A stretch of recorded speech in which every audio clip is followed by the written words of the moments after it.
Look at that. Almost mirror images of each other.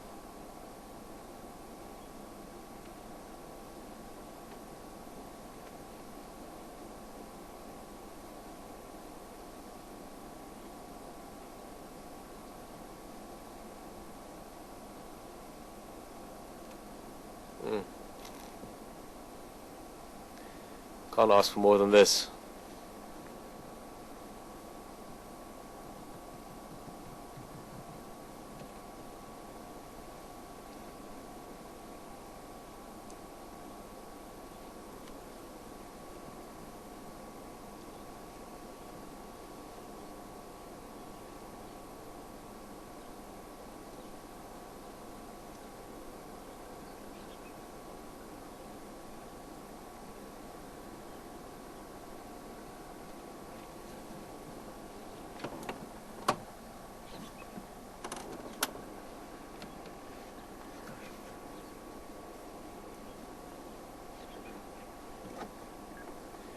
Well, if you have a gap there, if you come pull in front of me there, it's a lovely spot for you, but wherever you want to go in for.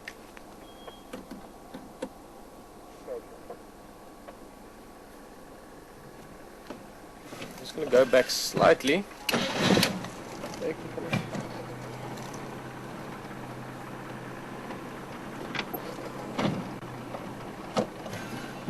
Get that branch out of the lion's face.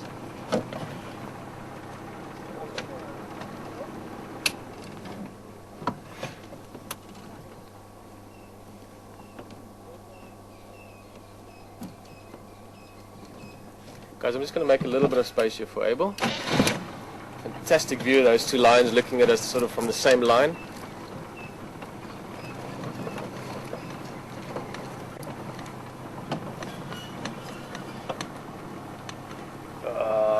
Look at that. Stunning.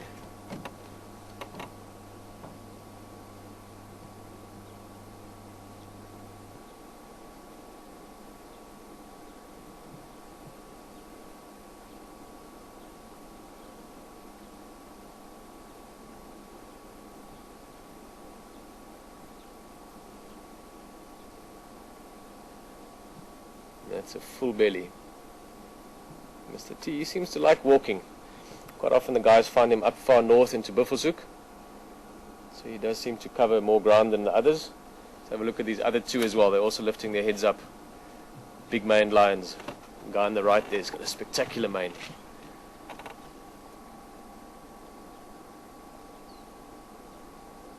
Wish I had a camera, get some close-up photos of these guys.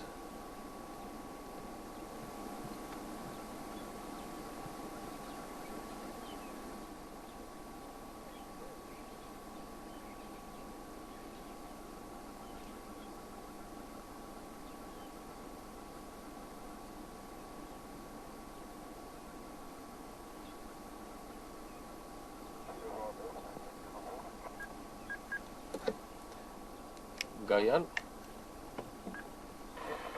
got a interesting question from Valerie about the mane. She says it seems to be quite lacking. Does this affect his standing within the group? Or affect his chance of mating or finding a mate? Thanks, Jan Copy. Valerie, it's an interesting question, especially while we're looking at this guy with his awesome mane. The fact that Mr. T doesn't quite have the big mane of the other males in the group probably would affect his mating opportunity to some extent. Again, there can be variables within behavior, but typically research has shown that females normally prefer manes with big manes, males with big manes. There's a lot of similar sounding words in that sentence. So typically females do have a slight preference for bigger maned lions, just because that obviously is a sign of health and virility. But I'm sure he'll get his opportunities as well. And why I say that is that with these specific males, the Mapogos, they've now taken over such a large territory that there's multiple females, multiple prides in it. And like I said earlier, Mr. T does seem to walk around a little bit more than the other males. So in that you might also find opportunity every now and again. But I would say, if I really had to guess, that he probably gets to, over the next many years of their reign, he will father less cubs than maybe this guy that we're looking at now. Keep in mind, there's obviously, sorry, this is actually, it can be a very long discussion, but even if he never gets to mate, and let's say just these two males did almost all the mating, and Mr. T never got to actually father cubs, purely by him being part of the coalition, and by him helping them keep an area free of other males, and by that ensuring that lots of cubs grow up, he's still genetically successful.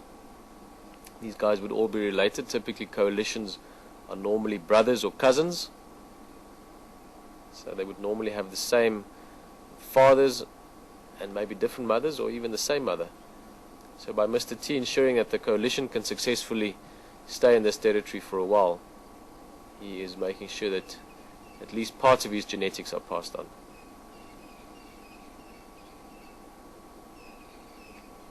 But again, Valerie, and also for all the rest of everyone that's, I'm sure, fascinated by these lions, unfortunately we get to see so little of them.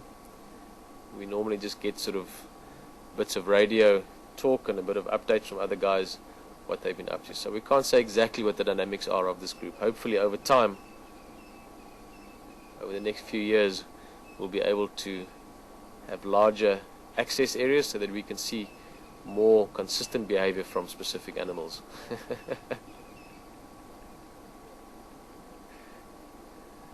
3 very lazy lions. So we have to sometimes speculate a little bit relative to the information we have on these lions, and also relative to what lions typically do. But obviously the best way to see is in the end is to be around their behavior when it happens.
Giving us a very lazy peek there.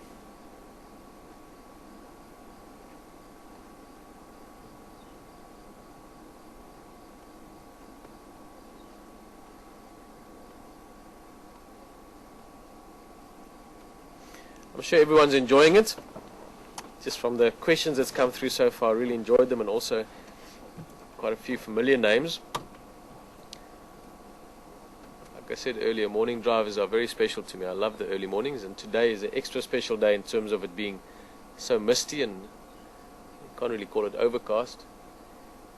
Looks like about 30 meters, 40 meters from the ground surface it becomes clear, but luckily for us we're driving around in this mist. It's nice and cool. Again, can't complain about that. We've had some very hot weather lately, and this is a very long build-up to me basically saying we're going to take the morning easy. At the moment, there's no other game drives on the way. There might be 1 or 2 game drives joining us now and again, but since we don't really get to see these lions often, we're going to spend time with them. They might be sleeping for a lot of it. They'll pop their heads up every now and again like this guy is doing for us now, but we're just going to have a very laid-back, sort of almost passive game drive this morning. Spend as much time with these lions as we can. There would be a bit of movement every now and again, so I'm sure you don't mind. But get yourself a cup of coffee or something stronger maybe, depending on where in the world you are, what time zone you're at.